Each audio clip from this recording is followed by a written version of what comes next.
In 1879, time constraints, budget restrictions, inadequate design, and lack of resistance to dynamic forces led to the deadly wintertime collapse on the River Tay, the Tay Bridge disaster near Dundee, Scotland.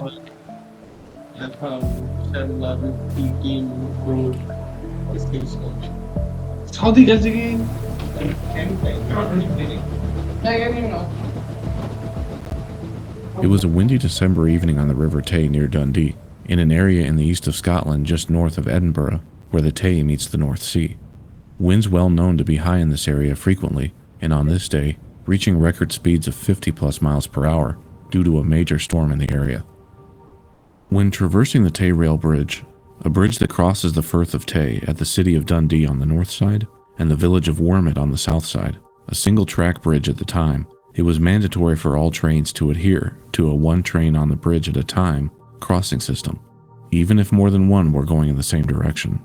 Signal boxes, small cabins manned by railway crews of 2 to 3 at each end, would pass the baton, so to speak, to the currently crossing train as its token. Carried to the opposite end, the train slowed and passed the baton back to the opposing signal box, a physical indicator that the train had crossed and tracks were clear.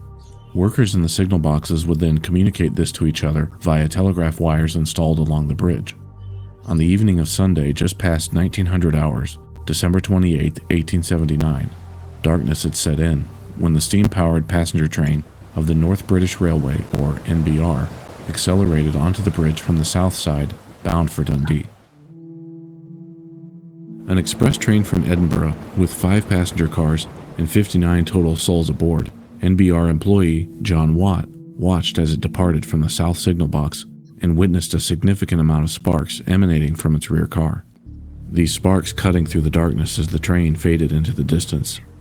Mr. Watt was accustomed to seeing the trains accelerate out onto the bridge, but this was concerning, so dense they almost looked like flames to his eyes. Shortly thereafter, a sudden, even brighter flash of light. Then, nothing. The sparks, the rear car's tail lamps, the commotion, all disappearing in an instant, and this was much sooner than the train's lamps would normally fade into the distance, as if everything vanished into darkness.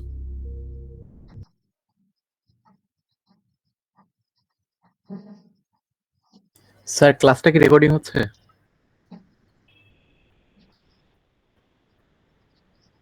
ক্লাসের recording একটু পরে শুরু হবে। আপনি আপাতত আমরা ভিডিওটা play করছি, ভিডিওটা দেখেন। আমরা যখন স্লাইড পড়াবো তখন আমরা ক্লাসটা রেকর্ড করব। ঠিক আছে? জি sir. When the train didn't arrive at the opposite end, and the signalmen attempted to contact each other, communication between the signal boxes no longer functioned, as if the lines had been cut. The entire section of the Tay Bridge, known as the High Girders, with the full length of the train inside them, had collapsed into the water, quite a distance to the east, as if blown over by that evening's powerful winds. The North British Railway's train had plummeted into the 30 feet deep, freezing River Tay, crushed and effectively imprisoned by a cage of cast iron girders. All souls aboard were lost.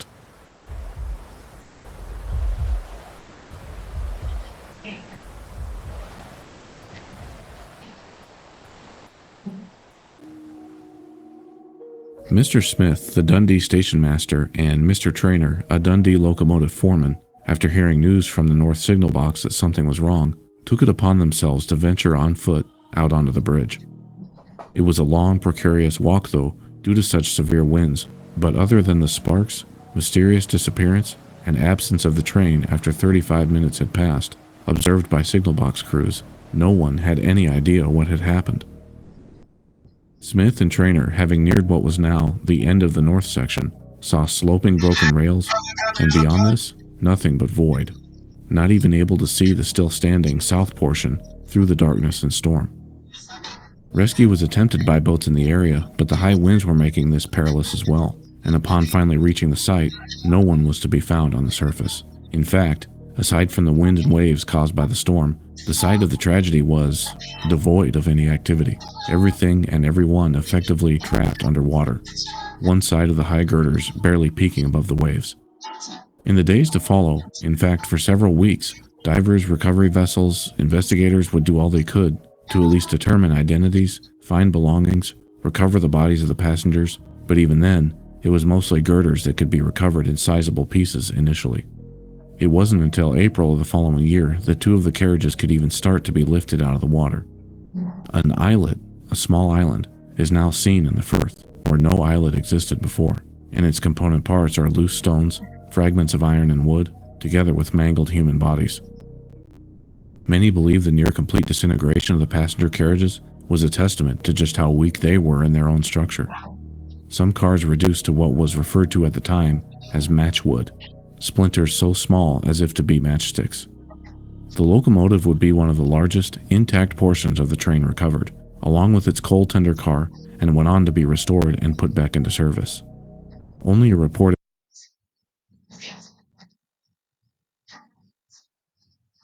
Okay, so everyone, আমরা যে আসলে একটা documentary দেখছিলাম, এইটা ছিল এক 90s, sorry 1879-এর একটা ঘটনা, যে সময়টায় হচ্ছে টেই ব্রিজ, টেই রেল ব্রিজ নামে একটা ব্রিজ ছিল স্কটল্যান্ডে, ইউনাইটেড কিংডমে, স্কটল্যান্ডের কাছাকাছি, ওই ডান্ডি শহর আর ওয়ারমিট শহরের মাঝে। ওইটা হচ্ছে কলাপস করেছিল due to unprofessional design and হচ্ছে সাবপার রিকোয়ারমেন্ট অ্যানালাইসিস, সোজা কথায়। অন্য কথায় বলতে গেলে আসলে ব্রিজটা 6 বছর ধরে বিল্ড করা হয়েছিল, কিন্তু বিল্ড করার এত বড় একটা স্ট্রাকচার বিল্ড করার জন্য যে পরিমাণ থট দেওয়া প্রয়োজন বা যে পরিমাণ ডিজাইন বা অ্যানালাইসিস প্রয়োজন, সেটা প্রথমত সেই সময়ে টেকনোলজি হয়তো পারমিটই করে নাই।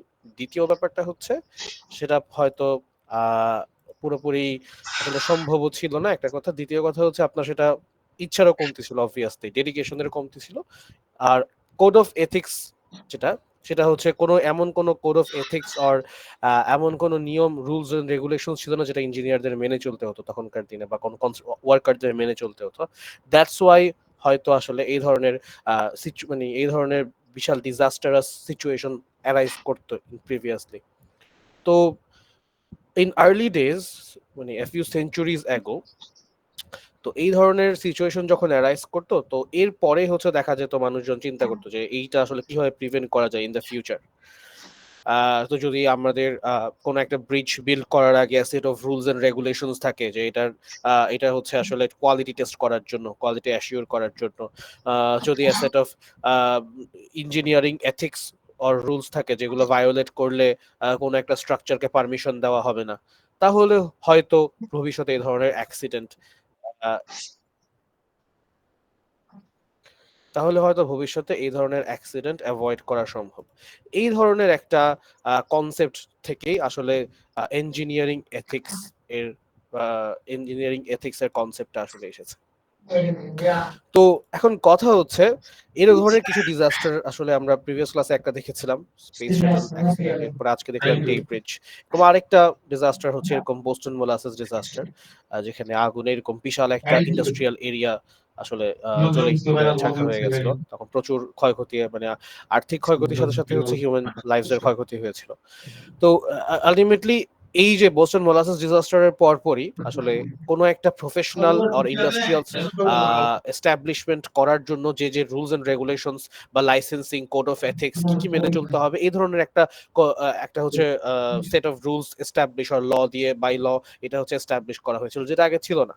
তো এরকম এক একটা ডিজাস্টারের পরে আসলে এগুলো হয়েছে। অ্যান্ড আমরা যখন আজকে এখনকার দিনে এসব আসলে পড়ে মনে হতে পারে দিজ আর ভেরি আননেসেসারি, অনেক কিছুই মনে হতে পারবে হবে অতিরিক্ত অতিরঞ্জিত বা অতিরিক্ত এনফোর্সমেন্ট, যেটা হয়তো আসলে আননেসেসারি এনফোর্সমেন্ট করা হচ্ছে রুলস এন্ড রেগুলেশনস এর।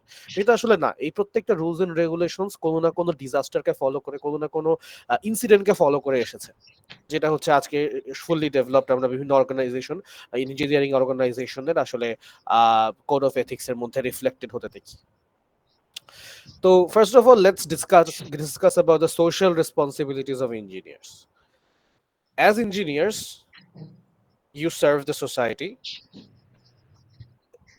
আপনারা ইঞ্জিনিয়ার হিসেবে কোনো না কোনো অর্গানাইজেশনে জব করবেন।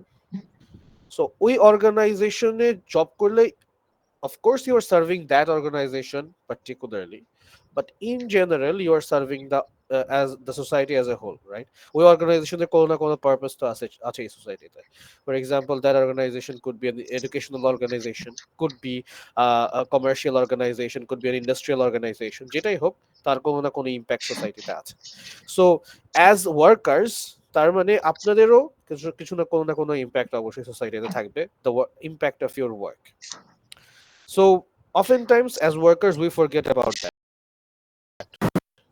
আসলে ইভেন চিন্তা করেন আপনারা, ধরেন আপনাদের নিজেদের পার্সোনাল লাইফে চিন্তা করেন, ইভেন ধরেন আপনাদের কার ওয়ার্ক এক্সপিরিয়েন্স নাই, but you one thing you do have is you have educational experience. তো আপনারা চিন্তা করেন আপনারা আসলে আপনাদের নিজেদের এডুকেশনাল লাইফে কতটুকু ডেডিকেটেড প্রত্যেকটা বিষয় নিয়ে ছিলেন বা আছেন। মানে যদি আপনারা চিন্তা করেন, ওই দিকে রিফ্লেক্ট করেন, তাহলে দেখতে পাবেন অনেক সময় আপনারা কি করেন, আপনারা না, all students do this. We sometimes adopt unfair means. We sometimes copy assignments. We sometimes give a false impressions to our teachers. তাই না? ঠিক তেমনি প্রফেশনাল লাইফে আসলে এরকম অনেকেই অবশ্যই এটা করে, যে আসলে কাজ থেকে বাঁচার জন্য, বেশি কাজ না করার জন্য। সো আলটিমেটলি হয়তো তারা পার্সোনাল পার্সপেক্টিভ থেকে এটা চিন্তা করে, but these actions do have a social consequence. So first of all, as engineers, the first social responsibility should be to place a commitment on public safety and interest of all other considerations and ahead of all other considerations and obligations. তার মানে আপনার কাজের, যদি আপনার কাজের সাথে safety জড়িত থাকে, পাবলিক সেফটির ব্যাপার স্যাপার থাকে, তাহলে সেইটার প্রায়োরিটি হবে সবার আগে। For example, if you are part of a task force which is constructing a bridge or a road, তাহলে ওই ক্ষেত্রে আসলে পাবলিক সেফটি হয়তো খুব বেশি ম্যাটার করে, বাট হয়তো if you are software engineer, public safety খুব বেশি আপনাকে এফেক্ট করবে না, আনলেস ধরেন আপনি এমন একটা সফটওয়্যার বিল্ড করছেন যেটা দিয়ে হয়তো কোনো একটা ন্যাশনাল হয়তো ইনসিডেন্ট অথবা কোনো একটা ন্যাশনাল লেভেল টাস্ক অ্যাচিভ করা হবে। ফর এক্সাম্পল, ধরেন আপনি ভ্যাকসিনেশনের জন্য আপনি সফটওয়্যার বানাচ্ছেন। আচ্ছা, আমি তো শেয়ার দিয়েছিলাম, শেয়ার হয় না, দাঁড়ান এক মিনিট, যে এখন মনে হয় দেখা যাচ্ছে না, দেখা যাচ্ছে না, just a minute.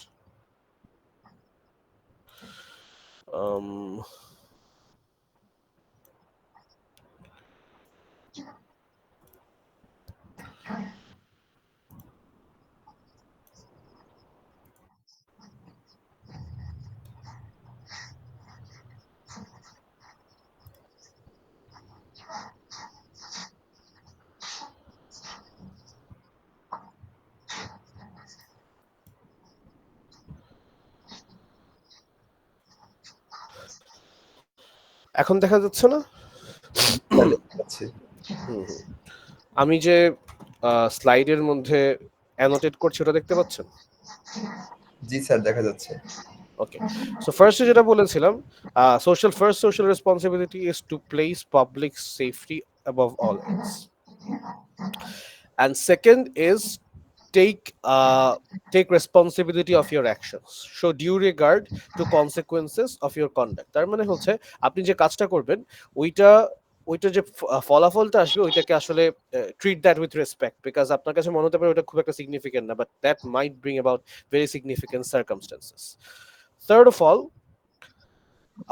you have to be determined, you have to give your full effort to discover all the relevant facts. ধরেন আপনাকে টাস্ক দেওয়া হলো কোনো একটা ব্রিজ এর সেফটি ইন্সপেক্ট করতে, বা আপনাকে একটা টাস্ক দেওয়া হলো সে ফর এক্সাম্পল একটা সফটওয়্যার কতটুকু ভালো সেটার কোয়ালিটি অ্যাসিওর করতে। আপনি ভাবলেন আসলে এত কিছু দেখে কি লাভ, এই সফটওয়্যার এমনিতেও কে বা ইউজ করবে, বা এটা একটু বাগ হলেই বা কি সমস্যা, হ্যাঁ এইটাতে এত বাগ হলে কোনো সমস্যা নেই, এটা ছেড়ে মানে এটা হয়তো এটা নিয়ে চেক করার দরকার নেই। সো আপনি দেখেন এই যে সামান্য লিনিয়েন্সি শো করলেন আপনার ওয়ার্কে, সেটা কি হতে পারে, this could bring about very drastic results. কিভাবে? মানে ওই সফটওয়্যারটা ইউজ করতে গিয়ে কেউ একজন ইউজ করতে পারলো না, আদারওয়াইজ যার খুব প্রয়োজন ছিল ওটা সে ইউজ করতে পারলো না, just because you didn't check it before or you didn't report the error, এটা হতে পারে। So that's why as engineers এটা আসলে our responsibility towards society actually is very significant. So এখন কথা হচ্ছে এই জিনিসটা তো প্রত্যেকটা মানুষকে তো আসলে ধরে ধরে বোঝানো যাবে না। প্রত্যেকটা মানুষকে ধরে ধরে বোঝাতে গেলে অথবা প্রত্যেকটা মানুষ হয়তো মানতে চাইবে না। প্রত্যেকটা মানুষ হয়তো বলবে তারা জিনিসটা মেনে চলছে, হয়তো কাজে তাদের রিফ্লেক্টেড হবে না। তাহলে এই ক্ষেত্রে কি করা যায়? এই জন্য হচ্ছে আসলে এই যে লার্জ ইঞ্জিনিয়ারিং অর্গানাইজেশন গুলো লাইক IEEE অর হচ্ছে ACM, এই যে এখানে কিছু ইঞ্জিনিয়ারিং অর্গানাইজেশনের নাম বলা হয়েছে যেগুলো হচ্ছে এস্টাবলিশ হয়েছে in the 19th century. For example American society of civil engineers, American institute of electrical engineers, এরকম। এর পরবর্তীতে 20th সেঞ্চুরিতে IEEE এসেছে, ACM এসেছে। তো কম্পিউটার ইঞ্জিনিয়ারিং যেহেতু kind of one of the latest fields of engineering, এই জন্য এইটা রিলেটেড ইঞ্জিনিয়ারিং বডিগুলো এস্টাবলিশ হয়েছেও পরে। তো computer engineering and computer science related engineering body হচ্ছে প্রাইমারিলি এই পৃথিবীতে দুইটা সবচেয়ে বড়। একটা হচ্ছে ACM, association for computing machineries, and IEEE। এই দুইটা বডি যেটা করেছে ইঞ্জিনিয়ারিং বডি, তারা they have a separate code of ethics or separate code of ethics, যেটা করে একটা complete set of rules establish করে, যেই রুলস গুলো as engineers or as workers of any organisation যদি আপনি কাজ করেন, আপনাকে any organisation under the IEEE, যারা হচ্ছে হুইচ আর আন্ডার IEEE অথবা আন্ডার ACM, তাহলে তাদের নিয়ম কানুন আপনাকে মেনে চলতে হবে, or you will be legally bound. তার মানে হচ্ছে আপনাকে লিগালি ধরার সুযোগ আছে, আপনাকে লিগালি শাস্তি দেওয়ার সুযোগ আছে। দ্যাটস ওয়াই আসলে এই সেট অফ রুলসটা এস্টাবলিশ করা যাবে, so that people take their jobs and responsibilities seriously. ঠিক আছে? So what does the code of ethics provide? A code of ethics provides a framework for ethical judgement, যে আপনার কোন কাজের জন্য শাস্তি কতটুকু হবে। এটা একটা বড় বিষয়, যে আপনি ধরেন একটা জিনিস ইগনোর, মানে একটা একটা আপনার রেসপন্সিবিলিটি হয়তো নেগলেক্ট করলেন, এই নেগলিজেন্সটা হয়তো একদিন এফেক্ট পড়বে না, কোনো কিছুই হবে না, আরেকদিন হয়তো এফেক্ট পড়বে, কিন্তু ইন জেনারেল তা আপনি হয়তো এফেক্ট পড়েছে বলে আপনাকে শাস্তি দিলাম, কিন্তু পড়েনি বলে আপনাকে শাস্তি দিলাম না, তাহলে তো জিনিসটা ফেয়ার হলো না। That's why a code of ethics establishes a framework for ethical judgment. Second হচ্ছে, it expresses the commitment to ethical conduct. That means ethical conduct এর প্রতি আসলে কমিটেড থাকার কমিটমেন্টটা রিফ্লেক্ট করছে, যে এথিক্যাল কন্ডাক্টের প্রতি যে আমরা সবাই কমিটেড, আমরা কোড অফ এথিক্স মেনে চলছি কিনা সেটা দ্বারা রিফ্লেক্টেড হবে। থার্ড হচ্ছে, it establishes a set of rules by ethical principles.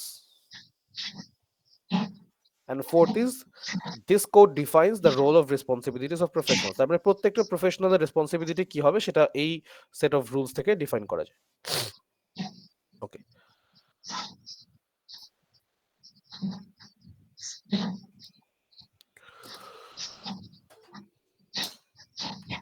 so let's look at some code of ethics from IEEE and ACM. তো IEEE আর ACM এর দুইটা অর্গানাইজেশনের separate set of code of ethics আছে। তো আমরা এই কোর্সে যেটা করব, IEEE এর কোড অফ এথিক্স এর সাথে, মানে কোড অফ এথিক্সটা অ্যানালাইজ করব, এন্ড ওই কোড অফ এথিক্স ইউজ করে আমরা কিছু কেস স্টাডি করব। কেস স্টাডিটা হচ্ছে আমরা একটা সিনারিও দেখব, সিনারিও দেখে ধরেন আপনি একজন ইন্সপেক্টর, আপনাকে বলা হয়েছে IEEE এর পক্ষ থেকে পাঠানো হয়েছে যে এই ঘটনাটা ইনভেস্টিগেট করতে, তাহলে এইখানে কোন কোন জায়গায় কি কি রুলস ব্রিচ হয়েছে আমরা হচ্ছে কেস স্টাডি করে বের করব। এইটা হচ্ছে আমাদের কোড অফ এথিক্স স্টাডির way. So code of ethics আসলে এভাবেই স্টাডি করা উচিত, এন্ড কোড অফ এথিক্স এর অ্যাপ্লিকেশনও কিন্তু এভাবে। যে কোনো ইনসিডেন্ট ঘটলে কি হয়, কোন একটা, অথবা যে কোনো ইনসিডেন্ট নাও ঘটলেও এই ধরনের, মানে কোড, ধরেন ACM এর আন্ডারে যেসব অর্গানাইজেশন আছে বা IEEE এর সাথে কমপ্লায়েন্ট যেসব অর্গানাইজেশন আছে, তাদের একটা রেগুলার একটা পিরিয়ডিক্যাল এই ধরনের ইন্সপেকশন হয়, বা কোনো ইনসিডেন্ট ঘটলে সেটা ইনভেস্টিগেশন হয়। এরকম ইন্সপেকশন বা ইনভেস্টিগেশনের ক্ষেত্রে কোনো একজন এরকম রিপ্রেজেন্টেটিভ এসে পুরো ঘটনাগুলো হচ্ছে সে অ্যানালাইসিস করে অ্যান্ড পুরো হচ্ছে ব্যাপারটা সে ইনভেস্টিগেট করে অ্যান্ড ইনভেস্টিগেশনে সে চেষ্টা মানে দেন হচ্ছে সে IEEE কোড অফ এথিক্স এর সাথে সে কম্পেয়ার করে দেখে যে কোথাও কোনো পলিসি ব্রিচ হয়েছে কিনা, কোনো কোড অফ এথিক্স ব্রিচ করা হয়েছে কিনা। দেন হচ্ছে সে একটা ভার্ডিক্ট প্রোভাইড করে যে এটার আসলে কি হওয়া উচিত, এই ব্রিচের জন্য কতটুকু পেনাল্টি হওয়া উচিত এন্ড সো। ঠিক আছে, আমাদের এভাবে করে আমরা কোড অফ এথিক্সটা আসলে দেখব। So So first of all, IEEE code of ethics এর একেবারে ফার্স্টেই এই কথাগুলো লেখা আছে, মানে কোড অফ এথিক্স এর শুরুতে এটা হচ্ছে kind of like an oath, একটা শপথের মতো এই কথাগুলো বলা আছে। সো এই কোড অফ এথিক্স এর ফার্স্টে হচ্ছে কথাগুলো কি দেখি আমরা একটু পড়ে দেখি। We the members of IEEE in recognition of importance of our technologies in affecting the quality of life throughout the world. Sir জি বলেন। স্যার একজন জয়েন্ট রিকোয়েস্ট দিছিল, যদি অ্যাপ্রুভ করতেন। অ্যাপ্রুভ করা হয়েছে। We the members of IEEE in recognition of the importance of our technologies in affecting the quality of life throughout the world and in accepting a personal obligation to our profession, its members and communities we serve, do hereby commit ourselves to the highest ethical professional conduct and agree. তো এই চারটা পয়েন্টে agri করলে কোনো একটা organisation and তার মেম্বাররা IEEE সাথে অ্যাফিলিয়েটেড হতে পারে। First of all, the first এগ্রিমেন্টটা কি?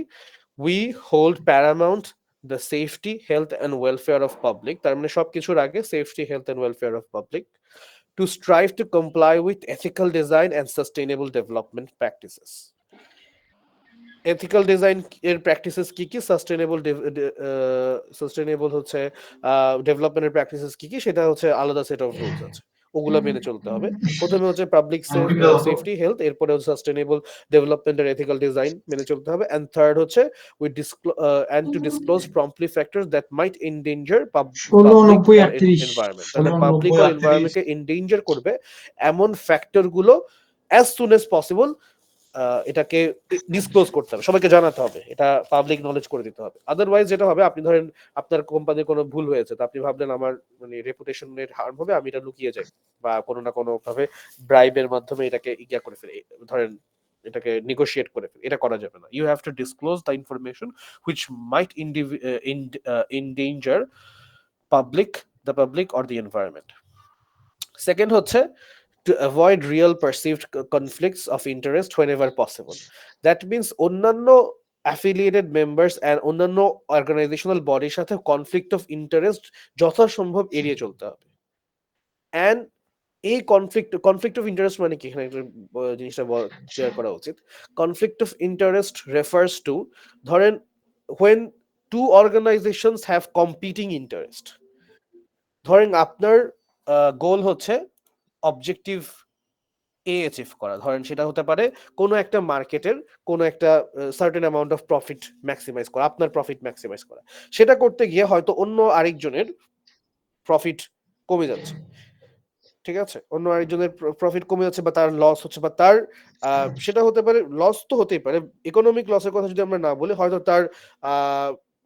তাদের হচ্ছে অন্য কোনো লস হচ্ছে। ফর এক্সাম্পল ধরেন আপনি যেই ইয়াটা আপনি ধরেন কোনো একটা বর্জ্য নদীতে ফেলেন, ঠিক আছে, সেক্ষেত্রে সেটা ওই নদী থেকে হচ্ছে ওই ওয়াটারটা দিয়ে অন্য কোনো একটা প্ল্যান্টে সাপ্লাই দেওয়া হয়, তাহলে আপনার কারণে কি হচ্ছে, অন্য একটা প্ল্যান্টের প্রোডাক্টিভিটি কমে যাচ্ছে। সো দ্যাট মিনস এখানে হচ্ছে তার আপনার নিজের ইয়াটা ম্যাক্সিমাইজ করতে গিয়ে অন্যদিকে আরেকজনের ইন্টারেস্টটা মিনিমাইজ হচ্ছে। সো এটা হচ্ছে কনফ্লিক্টস অফ ইন্টারেস্ট। সো আবার তারা যদি ম্যাক্সিমাইজ করতে চায় তাহলে আপনারটা minimize. We have to avoid perceived conflicts of interest as much as possible, যতটুকু সম্ভব এটাকে অ্যাভয়েড করতে হবে। অ্যান্ড কোনো কারণে আমাদের অ্যাকশনের মাধ্যমে যদি অন্য কোনো পার্টি এফেক্টেড হয়, will have to let them know that this is happening. এরপর to be honest and realistic in stating claims. তো অফেন টাইমস যেটা দেখা যায়, এই যে কোম্পানিগুলো আর অর্গানাইজেশনগুলো নিজেদের ক্লেম, মানে আমরা এই বছরে এত গুণ বৃদ্ধি করেছি সেলস, অথবা এই বছরে আমাদের রেভিনিউ এত গুণ জেনারেট হয়েছে, তো এই অঙ্কগুলো ফুলিয়ে ফাঁপিয়ে অনেক সময় বলে, অথবা আমাদের এত % এমপ্লয়ি হ্যাপি, ঠিক আছে? হয়তো ওই হ্যাপিনেস সার্ভেটা খুবই হচ্ছে বায়াসড ছিল। হয়তো শুধুমাত্র অ্যাডমিনিস্ট্রেশনের মধ্যে সার্ভেটা হয়েছে। এভাবে করে কিছু নাম্বারস বা স্ট্যাটিস্টিক্স ক্লেম করে যেটা হয়তো খুব বায়াসড একটা ভিউ রিপ্রেজেন্ট করছে। এটা করা যাবে না। We have to be honest and realistic in stating claims and estimates based on available data. আমাদের কাছে যে ডাটা আছে ওইটার উপর বেস করে আমরা বায়াসড ক্লেম করতে পারবো না। We have to be honest and realistic. And last of all, we have to reject bribery in any forms, in all its forms. ঠিক আছে? ব্রাইবারি মানে হচ্ছে ঘুষ। সো ব্রাইবারি যে কোনো ভাবেই এটাকে রিজেক্ট করতে হবে ইন অল ইটস ফর্মস। এই চারটা আসলে বেসিক ল সাথে অ্যাগ্রি করলে দেন হচ্ছে যে কোনো একটা organization can be affiliated with IEEE। Okay, so let's look at the next slide. Okay. So you will see there are two parts of the IEEE Code of Ethics. ঠিক আছে? এটা হচ্ছে IEEE Code of Ethics এর first part and this is the second part. So এই পার্টটা আসলে আমরা যদি একটু ইন্টারনেটে সার্চ করি, আমি সার্চ করে আপনাদেরকে দেখাচ্ছি, জাস্ট আ মিনিট।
সবাই IEEE এর ওয়েবসাইটটার পেজটা দেখতে পাচ্ছেন? জি স্যার, দেখতে পাচ্ছি। এই যে জি দেখেন, স্যার, দেখতে পাচ্ছি। এইটাই হচ্ছে IEEE কোড অফ এথিক্স, ওদের রুলস 7.8 এর মধ্যে। এই যে আমাদের স্লাইডের যে প্রথম 6টা পয়েন্ট, ওই 6টা পয়েন্ট এখানে আছে। এইগুলো হচ্ছে আপহোল্ড করতে হবে।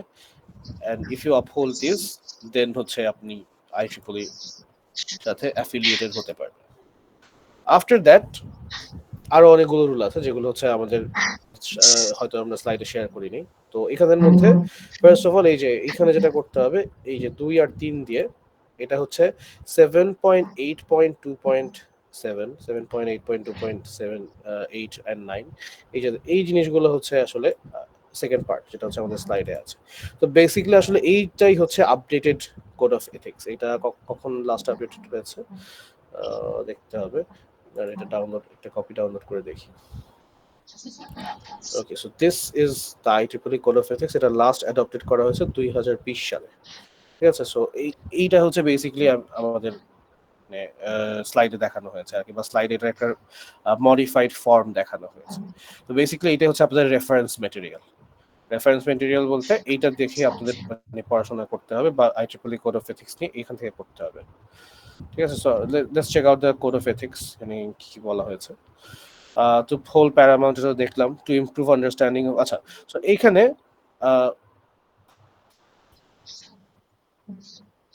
এখানে হচ্ছে 3টা পার্ট আছে। জাস্ট আ মিনিট, আমি শেয়ার করি একটু। এই যে এখানে এখানে 3টা পার্ট আছে। ফার্স্ট হচ্ছে to uphold the highest standards of integrity, responsibility and ethical conduct, এই কাজগুলো করতে হবে। এরপরে to treat all persons fairly, এটা হচ্ছে আপনার এই ব্যাপারটা হচ্ছে কোন একটা অর্গানাইজেশনের জন্য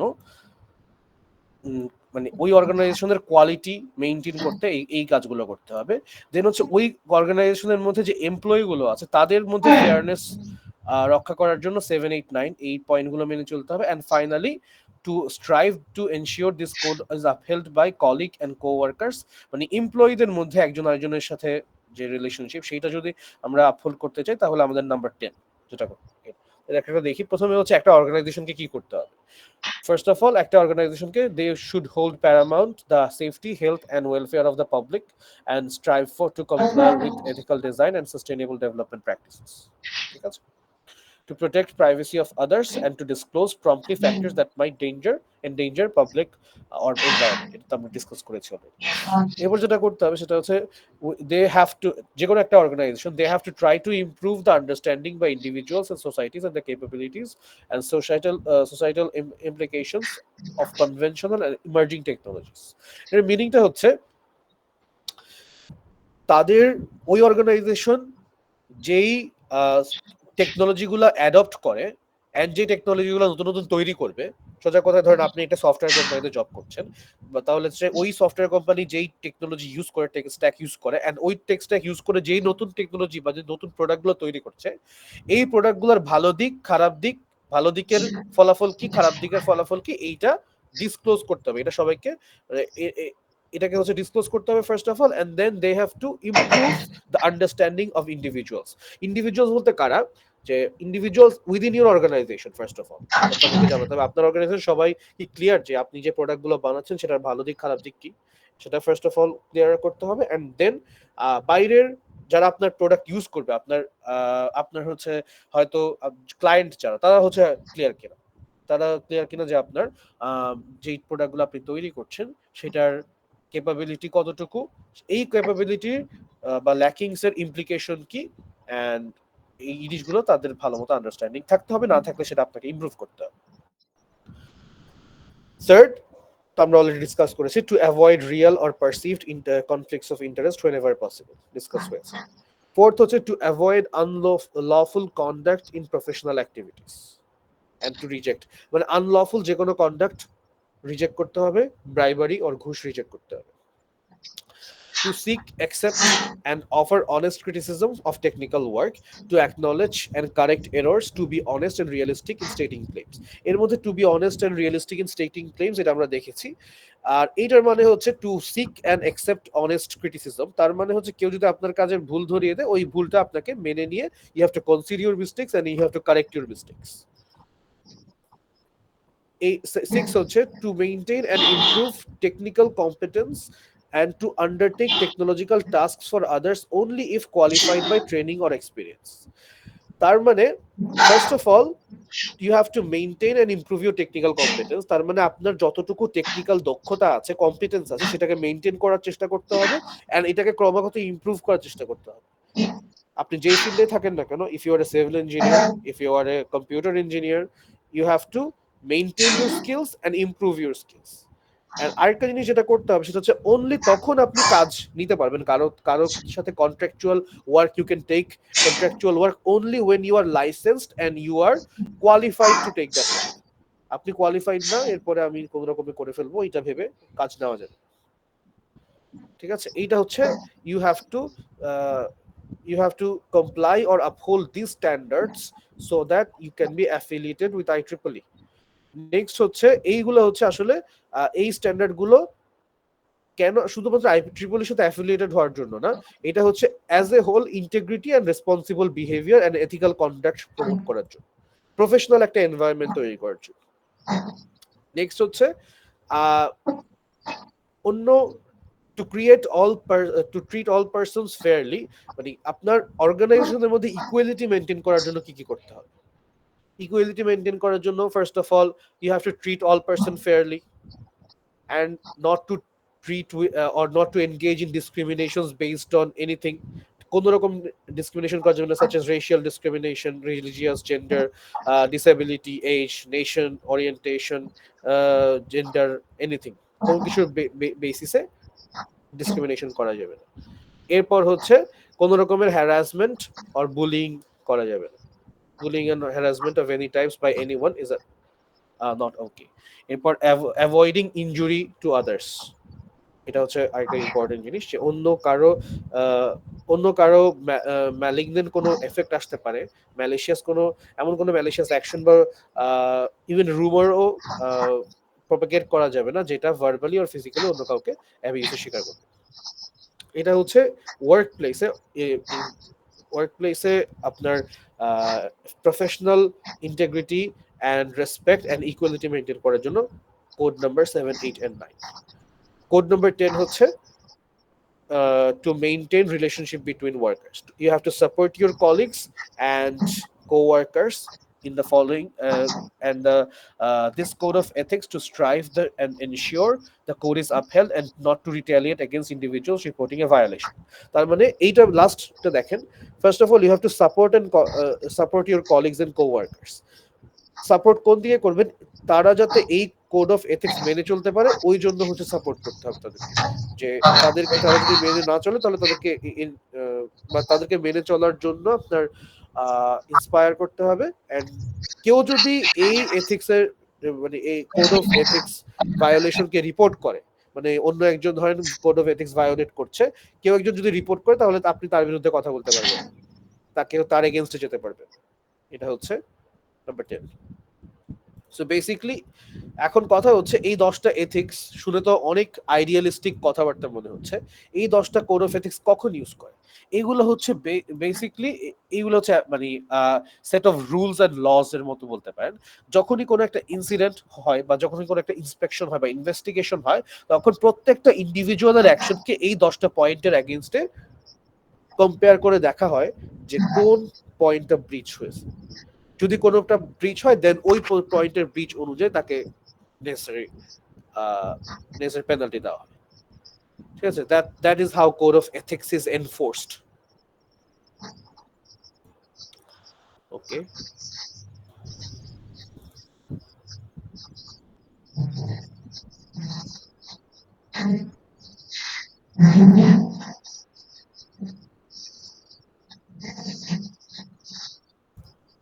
আচ্ছা, কোড অফ এথিক্স চেঞ্জ করতে হলে কি কি করতে হবে?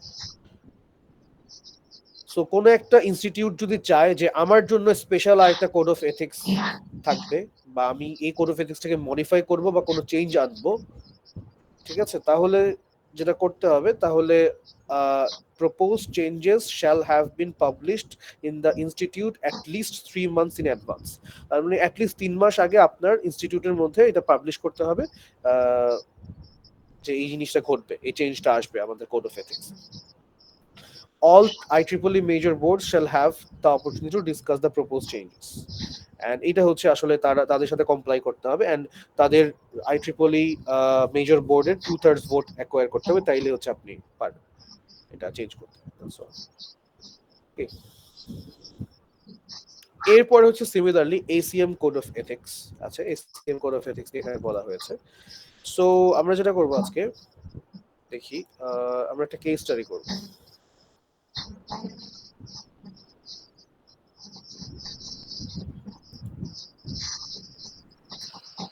ওকে,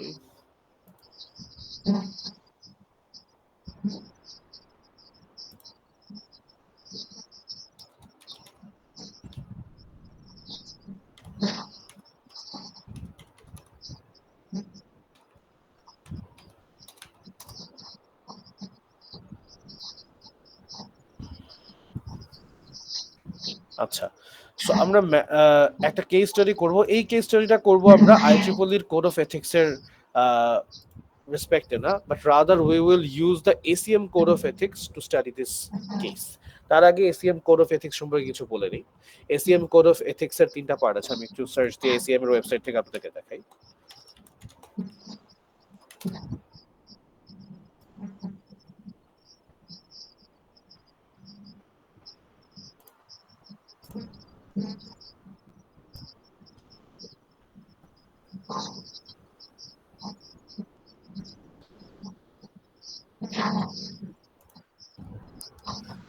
সবাই প্রবাবলি দেখতে পাচ্ছেন ACM এর ওয়েবসাইটে ACM code of ethics and professional conduct. So এইখানে প্রিয়াম্বল হচ্ছে জাস্ট আপনার আসলে প্রিফেসের মতো, এটা তো জেনারেল এথিক্যাল প্রিন্সিপলস। সো এখানে পুরো ACM কোড অফ কন্ডাক্টস কে 3টা ভাগে ভাগ করা হয়েছে। The first part is general ethical principles, যেটা সবার জন্য জেনারেল প্রিন্সিপলস মেনে চলতে হবে। সেকেন্ড সেটা হচ্ছে প্রফেশনাল রেসপন্সিবিলিটিস। ফার্স্ট হচ্ছে জেনারেল, ওটা লাইফের অল ফিল্ডের জন্য আপনাকে মেনে চলতে হবে বা সব ট্রানজাকশনস এর জন্য। প্রফেশনাল রেসপন্সিবিলিটি হচ্ছে আপনার প্রফেশনাল প্লেসে কি কি মেনে চলতে হবে, একটা computing professional should do this. And third set হচ্ছে প্রফেশনাল লিডারশিপ প্রিন্সিপালস। যে কোনো একজন কম্পিউটিং প্রফেশন মানে একটা হচ্ছে যে কোনো একটা অর্গানাইজেশনের লিডার রোলে যারা যারা আছে, specially one acting as leader, তারা কি কি করা উচিত তাদের, ঠিক আছে। তিনটা ভাগে ভাগ করা হয়েছে to actually make this easier. চতুর্থ আরেকটা ভাগ আছে, সেটা হচ্ছে অ্যাকচুয়ালি এটাকে আসলে কোনো ভাগ বলা যায় না, এটা হচ্ছে কমপ্লায়েন্স উইথ দ্য কোড। তার মানে হচ্ছে এই কোডের সাথে কমপ্লাই করতে হবে সেটা বলা হয়েছে। সো এটাকে আসলে রুল বলা যায় না, মানে প্রথম তিনটা ভাগে যা আছে ওইটাই হচ্ছে রুল, আর চতুর্থ পার্টটা হচ্ছে যে এই সেট অফ রুলসকে আপহোল্ড করতে হবে, অ্যান্ড এটা কোনো ভায়োলেশন হলে সেটাকে মেনশন করতে হবে, ঠিক আছে, মেম্বারশিপ টার্মিনেটেড হয়ে যাবে এক্সেট্রা। তো ওই তিনটা সেট অফ রুলস আমরা দেখি। ফার্স্ট অফ অল জেনারেল রুলের মধ্যে কি কি আছে? জেনারেল এথিক্যাল প্রিন্সিপলের মধ্যে আছে contribute to society and two human wellbeing. এখানে প্রত্যেকটা রুলের এক্সপ্লেনেশন ক্লিয়ারলি দেওয়া আছে। আপনাদের সবার টাস্ক হবে এই প্রত্যেকটা রুলের এই ওয়েবসাইটে গিয়ে sem.org কোড অফ এথিক্স এই ইউআরএল এ গিয়ে আপনাদের প্রত্যেকটা সেক্টর, প্রত্যেকটা মানে ক্রাইটেরিয়া, যে জেনারেল এথিক্যাল প্রিন্সিপালস, এরপরে হচ্ছে প্রফেশনাল এথিক্যাল প্রিন্সিপালস, প্রত্যেকটা এরপরে এর আন্ডারলাইং যে রুলগুলো আছে 1.1 1.2 প্রত্যেকটার যে ডেফিনিশন এন্ড প্রত্যেকটার ডেসক্রিপশনগুলো পড়তে হবে। কেন পড়তে হবে? এটা হচ্ছে আপনার কোন ক্ষেত্রে অ্যাপ্লিকেবল সেটা বোঝার জন্য পড়তে হবে। যেমন যখন আমরা কেস স্টাডি করব using this set of rules, তখন আমাদের এটা কাজে লাগবে। So first হচ্ছে contribute to society and to human well-being, acknowledging that all people are stakeholders in computing. তো আমি যে কোনো একটা বা দুইটার ইয়াটা বুঝিয়ে দিব বা বলে দিব এটা আসলে কি, এই প্রিন্সিপালটা কি মিন করে। This principle, which concerns the quality of life of all people, affirms an obligation of computing professionals, both individually and collectively, to use their skill for the benefit of society and its members and environment surrounding. সোজা কথায় আমাদের IEEE first যে রুলটা ছিল, যে সবার আগে একটাই জিনিস, সেটা হচ্ছে the safety of people, the benefit of society and the safety of the environment। এটাই হচ্ছে আপনার সবার আগে প্রায়োরিটি। এরপরে এটাই হচ্ছে আসলে এখানে বলা হয়েছে contribute to society and human wellbeing, acknowledging that all people are stakeholders in computing. তার মানে আপনার কাজে কম্পিউটিং যেই পারপাসে হোক না কেন, মোটামুটি সব মানুষের উপরেই সেটার ইম্প্যাক্ট আছে। সো সবার জন্য এটাকে আসলে মেনে চলতে হবে। এরপর অ্যাভয়েড হার্ম বলতে যে কোনো পিপলের জন্য, যে কোনো অর্গানাইজেশনের জন্য, সেটা এনভায়রনমেন্টের জন্য, সব ক্ষেত্রে হার্ম আপনাকে এড়িয়ে চলতে হবে। এরপর হচ্ছে বি অনেস্ট এন্ড ট্রাস্টওয়ার্দি। খুবই স্ট্রেট ফরওয়ার্ড মনে হচ্ছে, বাট অনেস্টি বলতে কি বোঝানো হয়েছে, ট্রাস্ট ওয়ার্দিনেস কি বোঝানো হয়েছে সেটা এখানে বলা হয়েছে। অনেস্টি হচ্ছে আপনার আপনি যেই জিনিস ডাটা রিপোর্ট করবেন, যেই ক্লেমস করবেন, সেগুলো ঠিকমতো করতে হবে, রিয়েলিস্টিক হতে হবে, কোনো ফ্যাব্রিকেটেড ফলসিফাইং করা যাবে না, ফ্যাব্রিকেশন করা যাবে না, মিসলিডিং ক্লেম করা যাবে না, অ্যাকসেপ্টিং ব্রাইবস, ডিসঅনেস্টি কোনো কিছু করা যাবে না, all are violations of code. এবার to be fair and take action against discrimination, এটা হচ্ছে ওই যে ওয়ার্কপ্লেস ভায়োলেশনের ওয়ার্কপ্লেস কোড অফ এথিক্স এর আইটিএলতে যা ছিল ওইটা। Respect the work required to produce a new idea, inventions and creative works. তার মানে যে কোনো কেউ সেটা যদি নিউ আইডিয়া, কোনো একটা নিউ আইডিয়া বা ইনোভেটিভ ডিজাইন বা ক্রিয়েটিভ কিছু করে, সেটাকে অ্যাকনোলেজ করতে হবে, তাকে ক্রেডিট দিতে হবে। আপনার কোনো একজন এমপ্লয়ি কিছু একটা আবিষ্কার করলো, আপনি ওটার ক্রেডিট নিয়ে তাকে দিলেন না, সেটা করা যাবে না। রেসপেক্ট প্রাইভেসি, এটা আসলে যেটা বলা যায় সব প্রত্যেকের ডাটা প্রাইভেসি রক্ষা করতে হবে। আপনার এরকম অর্গানাইজেশনের অনেক এমপ্লয়ির অনেক ডাটা থাকবে, সেটা আপনি দেখতে পারবেন না, তার প্রাইভেসিকে রেসপেক্ট করতে হবে।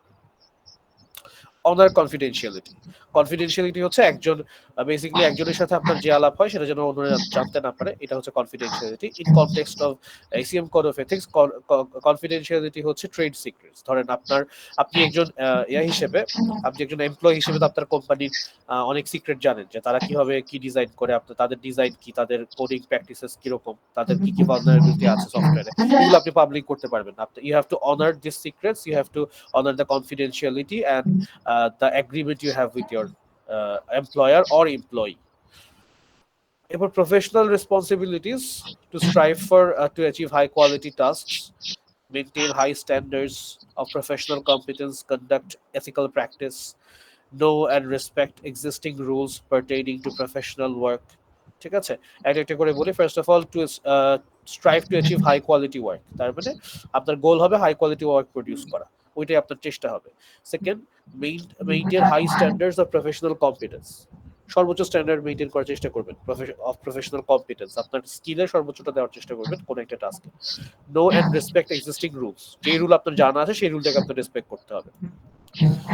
Accept and provide appropriate professional review, তার মানে এটা হচ্ছে ওই যে ট্রাই টু IEEE তে একটা রুল ছিল যে try to accept criticism, constructive criticism, সেটাই হচ্ছে এখানে যে accept and provide appropriate professional review, আপনার যে কোনো কাজ অন্য একটা প্রফেশনাল বডির মাধ্যমে রিভিউ করিয়ে নিতে হবে। Give comprehensive and thorough evaluations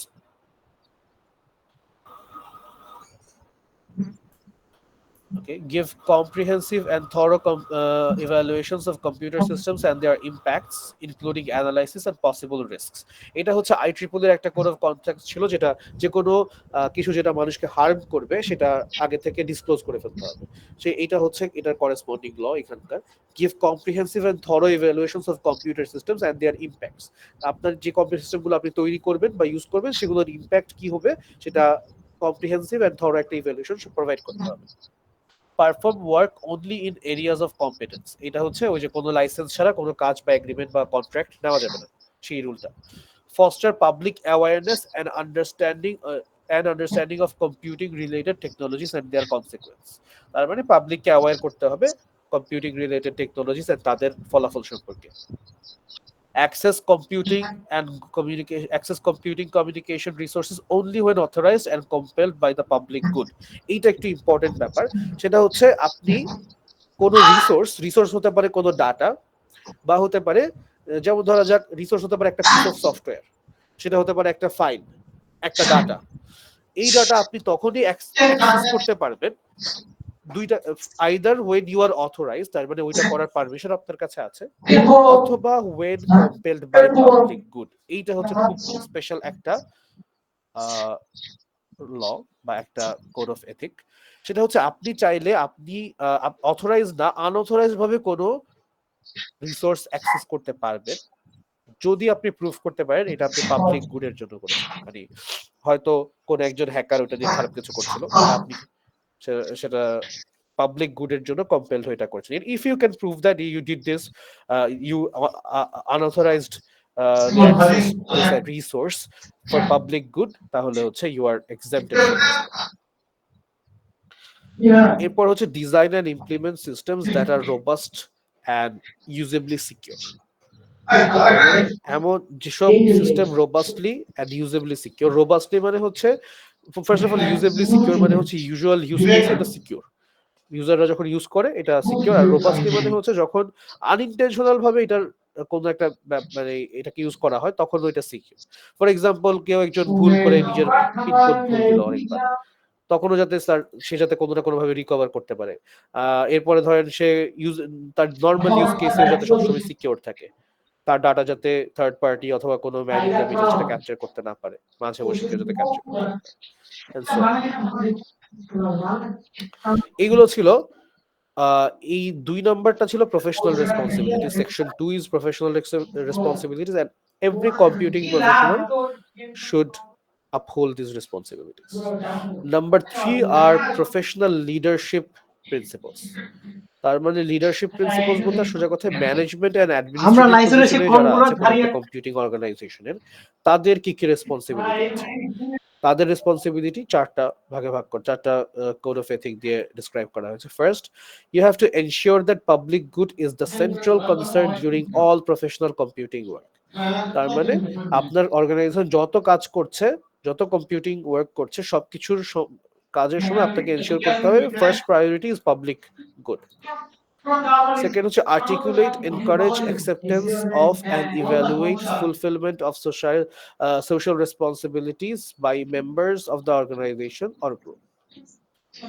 তার মানে আপনার অর্গানাইজেশনের মেম্বারদের দ্বারা যাতে সোশ্যাল রেসপন্সিবিলিটিস ফুলফিলড হয়, তারা যাতে ওই রেসপন্সিবিলিটি নিজেরা অ্যাকসেপ্ট করে এবং অন্যকে অ্যাকসেপ্ট করতে এনকারেজ করে, এবং তারা যাতে এই রেসপন্সিবিলিটি গুলো সম্পর্কে অ্যাওয়ারনেস ক্রিয়েট করে আর্টিকুলেট করার মাধ্যমে সেটা এনশিওর করতে হবে। Manage personal and resources to enhance the quality of work of life. তার মানে আপনাকে এমন ভাবে আপনার আন্ডারে যে পিপল অ্যান্ড যে রিসোর্স গুলো আছে সেগুলোকে এমন ভাবে ম্যানেজ করতে হবে যাতে the people under you are satisfied and they have a certain quality of life. তার মানে ওইখানে কাজ করে তাদের একটা certain quality of life or standard of life maintain করা possible হচ্ছে। Articulate, apply and support policies and processes that reflect the principles of the code. এটার মানে হচ্ছে articulate, apply and support। Articulate মানে প্রকাশ করতে হবে, অ্যাপ্লাই করতে হবে, তারপরে মুখে প্রিচ করতে হবে, অ্যাপ্লাই করতে হবে অ্যান্ড সাপোর্ট করতে হবে যতগুলো পলিসি এই কোড অফ এথিক্স এ যতগুলো পলিসি আছে বা আপনার নিজের ইন্টারনাল আপনার নিজের অর্গানাইজেশনে যেসব পলিসিগুলো এসিএম কোড অফ এথিক্স কে রিফ্লেক্ট করে, মানে আপনার অর্গানাইজেশনে অনেকগুলো নিজস্ব রুল আছে, অর্থাৎ ওই রুলগুলোর মধ্যে যেগুলো এই কোড অফ এথিক্স এর সাথে যায় সেগুলো প্রকাশ করতে হবে, সেগুলো অ্যাপ্লাই করতে হবে, আর এগুলোকে সাপোর্ট করতে হবে। Create opportunities for members of the organization or group to grow as professionals. এটা হচ্ছে ওই যে ওয়ার্ক প্লেস রিলেশনশিপ এমন থাকতে হবে বা ওয়ার্ক প্লেস এনভায়রনমেন্ট এমন থাকতে হবে যাতে ওখানে আপনার অর্গানাইজেশনের যে মেম্বাররা আছে তাদের গ্রো করার সুযোগ থাকে, তাদের নিজেদেরকে ইমপ্রুভ করার সুযোগ থাকে। Use care when modifying and retiring systems. এইটা একটা ইম্পর্টেন্ট বিষয় যে কোনো একটা সিস্টেমকে যখন আপনি রিটায়ার করাবেন, মানে ব্যাপারটা হচ্ছে মাঝে মধ্যে এমন হয় যে কোনো একটা সিস্টেম 10 বছর ইউজ হলো, এরপর এটার মেয়াদ শেষ, ওইটা আসলে রিটায়ার করে দিল, তখন ওইটার জায়গায় নতুন একটা প্রোডাক্ট আসে। যখন এরকম একটা সিস্টেমকে আপনি রিটায়ার করাবেন তখন হচ্ছে you have to take careful steps, because হচ্ছে এখানে অনেক মানুষের ডাটা আছে, গত 10 বছরের ইউজেজ ডাটা আছে, অনেক পিপলের এখানে স্টেক থাকতে পারে, ওই জিনিসগুলো এনশিওর করে এরপরে রিটায়ার করতে হবে। ধুম করে একদিন সার্ভার বন্ধ করে দিলেন, পরের দিন এসে সবাই দেখলো যে তাদের সবকিছু হারিয়ে গেছে, এটা করা যাবে না, ঠিক আছে? Recognize and take special care of systems that become integrated into infrastructure of society. তো আপনার কাজের যে অংশগুলা সোসাইটির ইনফ্রাস্ট্রাকচারের অংশ হবে সেগুলোর স্পেশাল কেয়ার এন্ড মেইনটেনেন্স রাখতে হবে, সেগুলো হচ্ছে কন্টিনিউয়াস মেইনটেনেন্স করতে হবে। বেসিক্যালি ধরেন আপনি এমন একটা পিস অফ সফটওয়্যার বানালেন যেটা দিয়ে ধরেন এনআইডি কার্ড ইয়াটা হয়, মানে এনআইডি রেজিস্ট্রেশন সিস্টেম, অথবা ধরেন বায়োমেট্রিক সিম রেজিস্ট্রেশন সিস্টেম তৈরি করলেন আপনি, অথবা ধরেন একটা ব্রিজ বানালেন যেটা আগামী 50 বছর মানুষ ইউজ করবে। তো এটা সোসাইটির একটা অংশ হয়ে গেছে, এটা সোসাইটির ইনফ্রাস্ট্রাকচারের একটা অংশ হয়ে গেছে। সো এইটাকে মেইনটেইন করার আপনার responsibility, because over the next 10 years 15 years maybe you have delivered the product but you have to maintain it as well, that falls inside your responsibilities, ঠিক আছে? আর সেকশন 4 হচ্ছে just comply with the code, মানে এই যা উপরে বলা হয়েছে 1 2 3 you have to uphold, promote and respect the principles of the code and treat violations as inconsistent with membership in ACM. তার মানে হচ্ছে কেউ যদি এইটা ভায়োলেট করে তাহলে সে এসিএম এর মেম্বার থাকবে না, সে আপনার অর্গানাইজেশন থেকেও তাকে বাদ দিয়ে দিতে হবে। So this is the ACM code of ethics. Now what will we do is আমরা যেটা করব, আপনারা সবাই ACM code of ethics টা বের করেন and then আমরা একটা কেস স্টাডি করব। কেস স্টাডিটা হচ্ছে আমরা একটা ঘটনা পড়ব and ওই ঘটনায় কি কোড ভায়োলেশন হয়েছে ACM code of ethics এ, কোন কোডগুলো ভায়োলেট হয়েছে সেটা আমরা খুঁজে বের করার চেষ্টা করব। So let's শেয়ার করছি। আপনাদের এক্সামে এই ধরনের হচ্ছে কেস স্টাডি আসবে, আপনাদেরকে এরকম একটা সিচুয়েশন বা কোনো একটা সিনারিও দিয়ে দেওয়া হবে যেটা হচ্ছে দেন আপনারা ইভ্যালুয়েট করবেন using the code of ethics. 3টা পার্ট আছে, আমি 3টা পার্টকে একসাথে নিয়ে আসি। আচ্ছা, ফার্স্টে 3টা পার্ট আলাদা আলাদা করে পড়ি, ঠিক আছে? ফার্স্টে কেস স্টাডি 1, এই কেস স্টাডির নাম হচ্ছে ম্যালওয়্যার ডিসরাপশন। সবাই দেখতে পাচ্ছেন স্লাইড? ম্যালওয়্যার ডিসরাপশনে কি বলা হয়েছে দেখেন, rogue services advertised as web hosting services as cheap, guaranteed uptime and no matter what.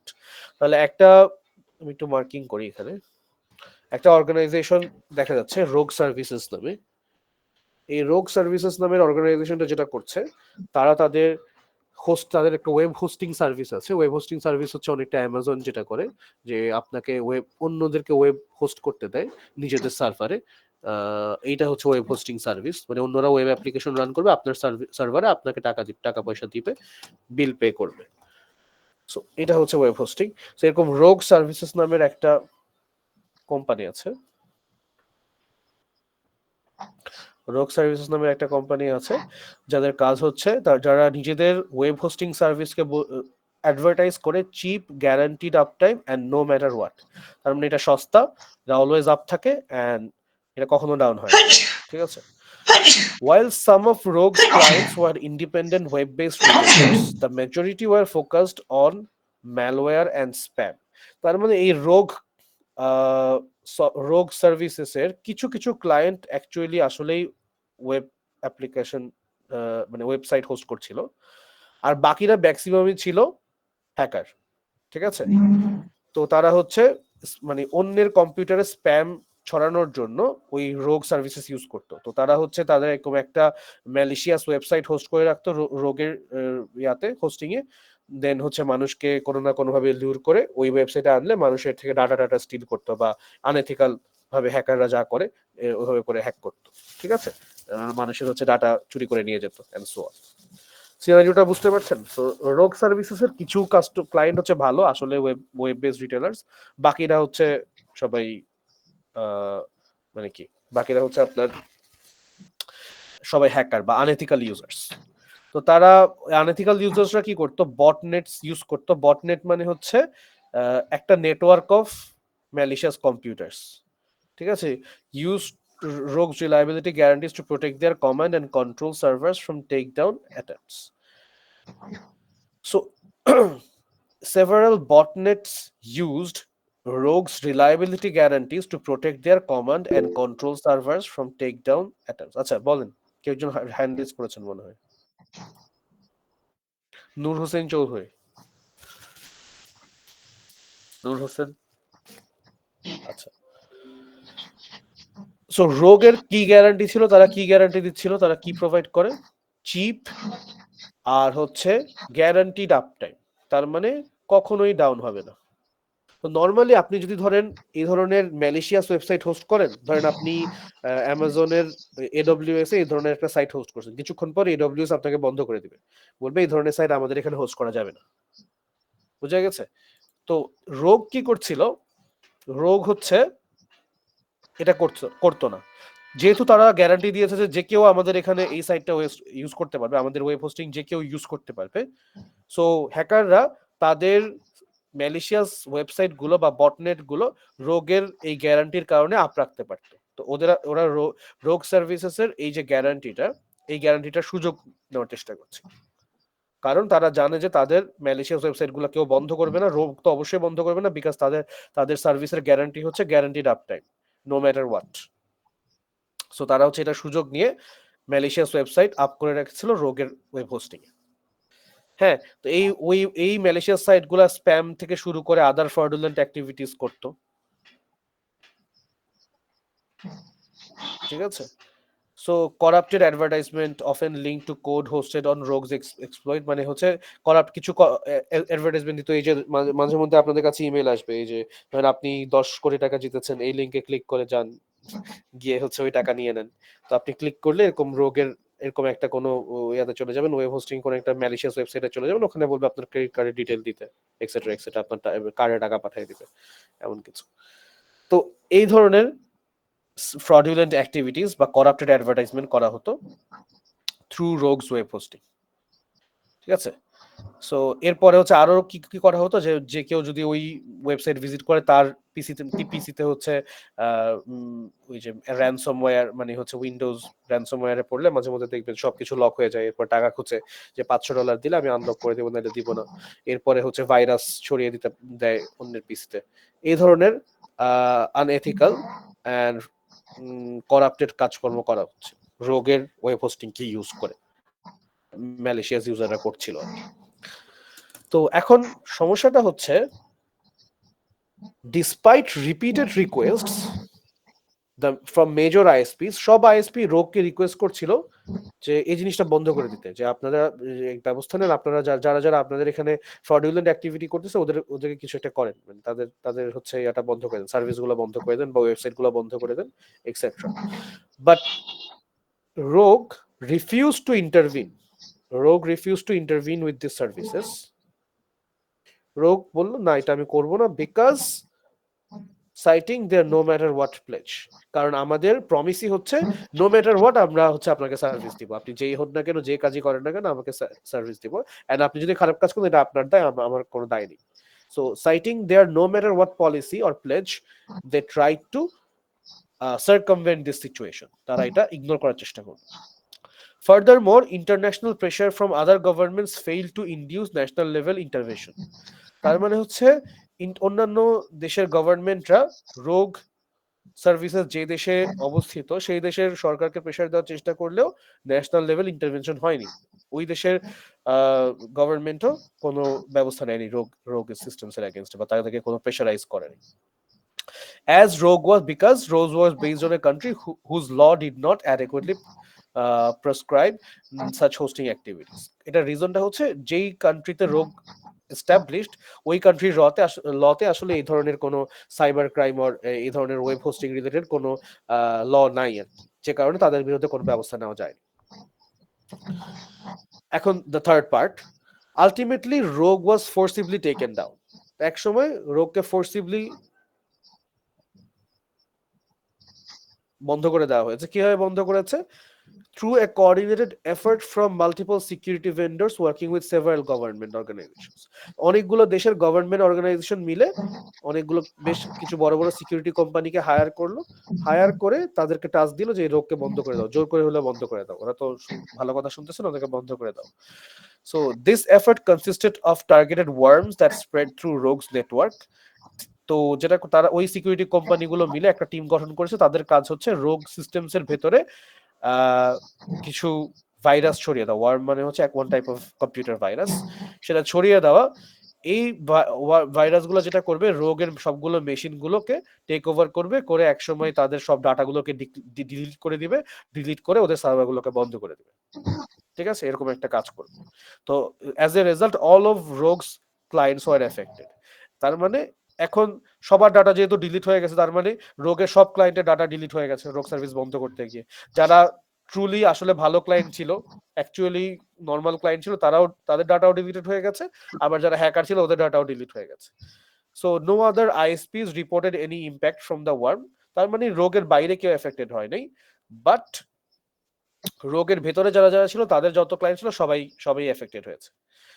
As a result of this action, spam and botnet traffic immediately dropped significantly. তাহলে এই যে রোগকে বন্ধ করার কারণে spam and internationally spam and botnet traffic significantly drop করলো। তার মানে মানুষ একটা ভালো দিক পেলো বা সুবিধা পেলো, এন্ড তাদের আসলে এটা একটা পজিটিভ এফেক্ট দেখা দিল। কিন্তু সমস্যা হলো ওই যে রোগের যে ভালো ক্লায়েন্ট গুলো ছিল তারাও হয়ে গেল। এন্ড দ্বিতীয় ব্যাপারটা হচ্ছে জিনিসটা ফোর্সিবলি টেক ডাউন করা হলো, আনঅথরাইজড ভাবে অ্যাক্সেস করে হচ্ছে রোগকে বন্ধ করা হলো। In addition new infections of several worms and ransomware ceased. তার মানে হচ্ছে ইন এডিশন এটার আসলে ধরেন র্যানসমওয়্যার এন্ড হচ্ছে ভাইরাস এগুলোর স্প্রেডও কমে গেল। তো যাই হোক, এটা হচ্ছে ঘটনা। এখন এই পুরো ঘটনাকে আমার অ্যানালাইসিস করতে হবে। এখানে তিনটা অপারেটিং পার্টি আছে। ফার্স্ট পার্টি হচ্ছে রোগ সার্ভিসেস, সেকেন্ড পার্টি হচ্ছে আমার রোগ সার্ভিসেস যারা ক্লায়েন্টস, এন্ড থার্ড পার্টি হচ্ছে ইন্টারন্যাশনাল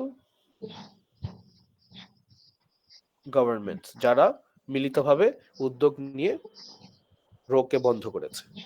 সো এখন যেটা অ্যানালাইসিস করতে হবে সেটা হচ্ছে এইখানে আসলে কি কি এই তিন পার্টির দ্বারা কি কি ACM code of ethics violated হয়েছে পুরো এই সিচুয়েশন। এটাই হচ্ছে আসলে অ্যানালাইসিস করতে হবে। সো আজকে যেহেতু ক্লাস শেষ, এটা হচ্ছে আপনাদের টাস্ক, এটা আপনারা অ্যানালাইসিস করবেন।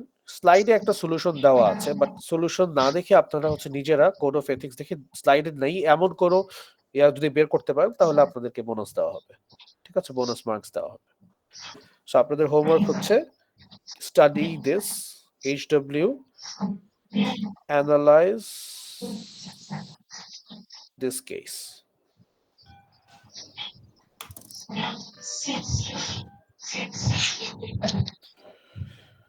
using ACM code of ethics. ACM code of ethics যেটা ওয়েবসাইটে আছে ACM এর, ওইটা ফলো করে হচ্ছে আপনারা অ্যানালাইজ করবেন।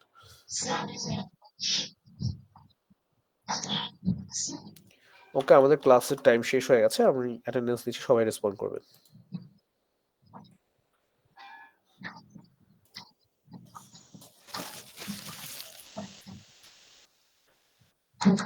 Imramul Pasha, yes sir. Touhidul Islam, Ishtiaq Bin Tanvir, yes sir. Noor Hasib Tanmoy, yes sir. Fahad Al Hossain, yes sir. Shahinur Alam, yes sir. Amit Mahmud, Murshira Mohiuddin. Sir Amit Mahmud তো ছিল স্যার, ওর মানে নেট সমস্যা। আচ্ছা ঠিক আছে, মুর্শিরা মহিউদ্দিন, প্রেজেন্ট। নূর হোসেন, ইয়েস স্যার। নূর হোসেন, ইয়েস স্যার। ওকে। এরপরে হচ্ছে নূর হোসেন কোথায়? স্যার আমি অমিত মাহমুদ স্যার, আমার অনেক দেওয়া হয়েছে। দেওয়া হয়েছে, জি দেওয়া হয়েছে। Thank you.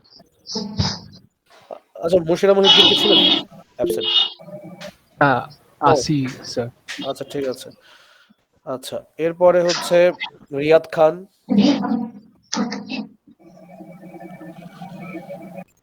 Mehrab Hossain, yes sir. Tamanna Islam, present sir. Sumaiya Islam, Sumaiya Islam, Sumaiya Islam absent. এরপরে হচ্ছে Shifat Mahmud,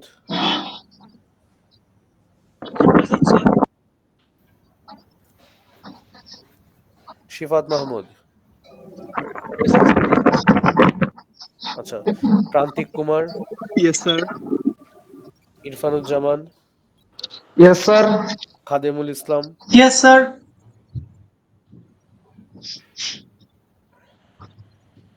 Abdullah Al Imran, yes sir. Samiun Nahar Susmita, present sir. Musnun Yamim, yes sir. Naimur Rahman, present sir. Sadiq Hasan, yes sir. Zubair Ahmed, Nahin Al Mahdin, yes sir. Minhajul কবির। স্যার জুবাইর আহমেদ ছিল স্যার, ইয়েস স্যার। আচ্ছা ঠিক আছে, ও হঠাৎ স্ক্যান হয়ে গেছে। Makjanul Alam, yes sir. Minhajul Kabir, yes sir. Mohammad Masrur Rahman, present sir. Fahad Farabi, yes sir. Mohammad Anan, yes sir. Aminur Rashid, present sir. Rafsan Bin Alam, yes sir. Zubair Ahmed, yes sir. Takit Ahmed, present sir. Yasmin Akhter Tuli, yes sir. Sohanur Rahman Sohan absent, Meftahul Jannat, present sir. Labib Ahmed, okay yes present, sir. Siam Afroz, yes sir. Jannatun Nahar, present sir. Mezbahur Rahman, yes sir. Karjina Jannat, yes sir. Kazi Sabikun Nahar, present sir. Aftab Ahmed, yes sir. Rifatuzzaman, present sir. Akash Das absent, sir, Wahid, জি sir Shifat মাহমুদের প্রেজেন্টটা কি দেওয়া হয়েছিল? দেখতে হবে একটু পরে স্যার বলছি। ও ছিল, ওর নেটটা খারাপ, এই জন্য মেসেজে বললো যে প্রেজেন্টটা দিচ্ছেন কিনা। আচ্ছা, আকাশ দাস, আমি দেখে জানাবো পরে। ওকে। আকাশ দাস অ্যাবসেন্ট, ওয়াসিনুর আজাদ অ্যাবসেন্ট, বাঁধন আহসান স্যার নীলা, প্রেজেন্ট স্যার, প্রেজেন্ট স্যার। বাঁধন ওয়াসিনুর। ওকে, বাঁধন আহসান, প্রেজেন্ট স্যার। সাব্বির হোসেন, তাসনিম ইসলাম, মৌনিন অ্যাবসেন্ট, ওয়াসিমুন হাসান, ইয়েস স্যার। এরপরে হচ্ছে জেসিয়া হাসান, সিয়াম রহমান, আল শাহরিয়ার। আচ্ছা, আমি অ্যাবসেন্টদের নাম আবার বলছি। যারা যারা অ্যাবসেন্ট আছে তারা হচ্ছে সিয়াম রহমান, জেসিয়া হাসান মুনতাহা, তাসনিম ইসলাম মৌনিন, সাব্বির হোসেন, আকাশ দাস, সোহানুর রহমান সোহান, এরপরে হচ্ছে সুমাইয়া ইসলাম বাবলি, রিয়াদ খান, তৌহিদুল ইসলাম। স্যার ঠিক আছে, হ্যাঁ বলেন। স্যার ওই যে গ্রুপের কথা যে বলছিলেন স্যার, অনেকেই গ্রুপ সাবমিট করছে, বাট স্যার আমাদের তো মনে করেন মানে 2-3 জন বা 4 জন ছাড়া তো তেমন স্যার পরিচিত পাচ্ছি না স্যার। সেক্ষেত্রে যদি আপনি আচ্ছা, একটু ক্লাসে আমার মনে হয় এখন পর্যন্ত 3টা গ্রুপ এসেছে আমার কাছে, জি তাই না? স্যার। 3টা গ্রুপ, 3টা টপিক সিলেক্ট করেছে, এরকম 3টা গ্রুপ পেয়েছি। আমি ফর্মটা আরেকবার চেক করি। তো আমি ওদের টপিকগুলো অ্যাপ্রুভ করে দিয়েছি। তাহলে 3 গ্রুপে ছিল 8 জন 8 জন 9 জন, তার মানে সরি 9 9 9 8। আর একটু দেখি আরেকবার। কোন কোন টপিক গুলো নেওয়া হয়েছে আমি তো আচ্ছা, 26 জন মতো। এখন আমি যেগুলো নেওয়া হয়েছে সেগুলো আমি কেটে দিয়েছি টপিক লিস্ট থেকে। হ্যাঁ, সো 26 পিপল আর আউট। স্যার আমরা হচ্ছে 4 জন 3-4 জন কয়েকজন হয়েছে, কিন্তু হচ্ছে স্যার আমরা এখন এইটা এইটা দিয়ে আমাদের টপিক অ্যাপ্রুভ করা যাবে না, আমরা তো ওই টপিকে ইন্টারেস্টেড আর কি আমরা। গ্রুপ পাই নাই। আচ্ছা, তো এই যে আপনারা যারা গ্রুপ পান নাই তারা হচ্ছে আলোচনা করে গ্রুপটা করেন। আপনাদের তো মানে কোনো সমস্যা থাকার কথা না যোগাযোগ করতে। আমি মেইলও তো হয়তো জানেন। আর এখন ক্লাসেও ডিসকাস করতে পারেন। আমি লিভ দিব, আপনারা ডিসকাস করেন, করে গ্রুপ করতে পারেন এন্ড গ্রুপ করে দেন সাবমিট করতে পারেন। এন্ড একেবারেই মানে আমি এখন হচ্ছে গ্রুপ করে দিতে যাচ্ছি না, বিকজ আমি যদি এখনই গ্রুপ করে দিই তাহলে হচ্ছে মানে আসলে আপনারা সিলেক্ট করতে পারবেন না। এইজন্য আপনারা আরো একটা ক্লাস আমি আপনাদেরকে দিচ্ছি, আপনারা করেন। যদি স্টিল গ্রুপ করতে না পারেন, লাস্টে যারা যারা বাকি থাকে ওদেরকে আমি ইকুয়ালি ভাগ করে গ্রুপ করে দেব। ঠিক আছে? সো এখন হচ্ছে আমি লিভ দিচ্ছি চ্যাট, আপনারা ডিসকাস করে গ্রুপ সাবমিট করেন। আর 3টা টপিক নেওয়া হয়ে গেছে, ওই টপিকগুলো আমি বলে দিচ্ছি। টপিক যেগুলো চলে গেছে ওগুলো তো অলরেডি দেখতে পাবেন না আপনারা এখন আর ইয়াতে। স্যার আমার একটা কোশ্চেন ছিল স্যার। জি, কোয়েশ্চেন করেন। স্যার আমার আচ্ছা, অ্যাটেন্ডেন্সের সময় আমার নামটা ডাকা হয়নি, বাট তারপরে আমাকে প্রেজেন্ট দিয়ে দিয়েছেন। একটু দাঁড়ান। এথিক্যাল কনসার্ন ইন রোবোটিক্স চলে গেছে, সাইবার ক্রাইমস চলে গেছে, ডিজিটাল হেলথ মনিটরিং ডিভাইস চলে গেছে। আচ্ছা, আপনার অ্যাটেন্ডেন্স ডাকা হয়নি বলছেন। নাম ডাকা হয়নি, বাট প্রেজেন্ট দিয়ে দিয়েছেন। ওইটা কি তাহলে স্যার ঠিক আছে। সাবমিট করে তো মানে কোনটা? 4 জন হয়েছে আমার গ্রুপে স্যার। না, 4 জন দিয়ে সাবমিট করেন না, মানুষ কালেক্ট করে সাবমিট করেন।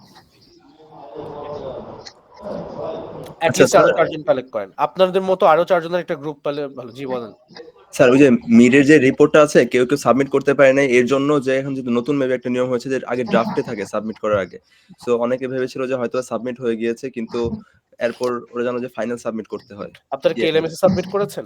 জি জি স্যার। দাঁড়ান, এলএমএস এ সাবমিট করলে আমি দেখি কয়জন সাবমিট করেছে।